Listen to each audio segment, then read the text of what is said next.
کہا ہے کہ دیکھو تو پیاز شعر میری ایک حرف بھی سرنگو نہیں ہے. تو فراز آپ نے یہ بھی کہا ہے عرض غم کبھی اس کے روبرو بھی ہو جائے, شاعری تو ہوتی ہے گفتگو بھی ہو جائے. پہلے ہمیں تم شعر پڑھنا چھوڑ دو, آگے میں صحیح ہے. تو اب یہ پوچھنا یہ تھا کہ بتائیں زندگی کیسے گزرتی ہے؟ بہت اچھی. میں تو آج موٹا پیلس پہلی مرتبہ تو نہیں, لیکن اس فنکشن میں پہلی مرتبہ آیا ہوں. دور دور سے دیکھتا تھا پیلسز میں, ہمیں داخل کون ہونے دیتا تھا.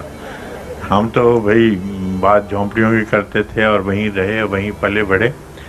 لیکن خوشی ہے کہ اب وہ دور آ گیا ہے کہ پیلسز میں ہم جیسے لوگ اور ہم سے ہمارے قبیلے کے لوگ آ سکتے ہیں اور انہیں اتنا احترام اور اتنی عزت مل سکتی ہے. اور جس میں ہمیں یاد ہے اسی کراچی میں کہ جب ہم نے ایک نظم پڑھی تھی اور شاید کچھ اور بھی پڑھے تھے, شعر اپنے سنائے تھے. اس کے بعد ہوٹل 2 بجے کے قریب پولیس آ گئی اور ہمیں انہوں نے کہا جی یہ آرڈر ہے آپ کے لیے ایکسٹرمنٹ کا. ان دنوں میں ایکسٹرمنٹ کے کچھ زیادہ معنی بھی نہیں معلوم تھے. تو انہوں نے کہا جی اس کا مطلب یہ ہے کہ صبح کی پہلی فلائٹ سے آپ اس صوبہ بدر کیے جاتے ہیں. اور آج مجھے خوشی ہے کہ سمرو صاحب جس صوبے کے گورنر ہیں اس تقریب میں موجود ہیں. اچھا یہ بتائیں کہ آپ کے بارے میں جو باتیں کہی جاتی ہیں وہ افواہیں ہیں یا صحیح؟ بالکل صحیح ہو سکتی ہیں. اچھا, لیکن جو افواہیں اڑائی جاتی ہیں ان کے بارے میں کیا خیال ہے؟ وہ بھی افواہ. یہاں تو افواہ اور صحیح بات میں کچھ زیادہ, خبر اور افواہ میں کچھ زیادہ فرق نہیں ہوتا.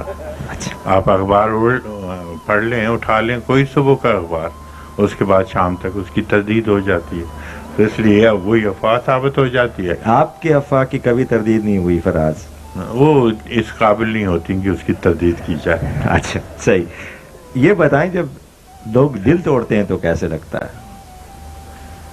یہ تو سوال مجھ سے آپ نے کیا. جی یہ تو ان سے پوچھیں جن کے دل ٹوٹتے ہیں. نہیں, کیونکہ آپ کے جتنے بھی بیاض ہیں اس میں آپ شکایت ہی کرتے نظر آئے, ہمیشہ ریزنٹ فل رہے ہیں. ایک خطا اگر کسی نے کر دی تو اس پہ پتہ نہیں کتنے کتاب آپ نے لکھی مشکل یہ ہے بخش کرنے کے لیے آپ نہیں ہیں تیار. مشکل یہ ہے کہ جو ظالم ہوتا ہے وہ اپنے آپ کو مظلوم ثابت کرنے کی کوشش کرتا.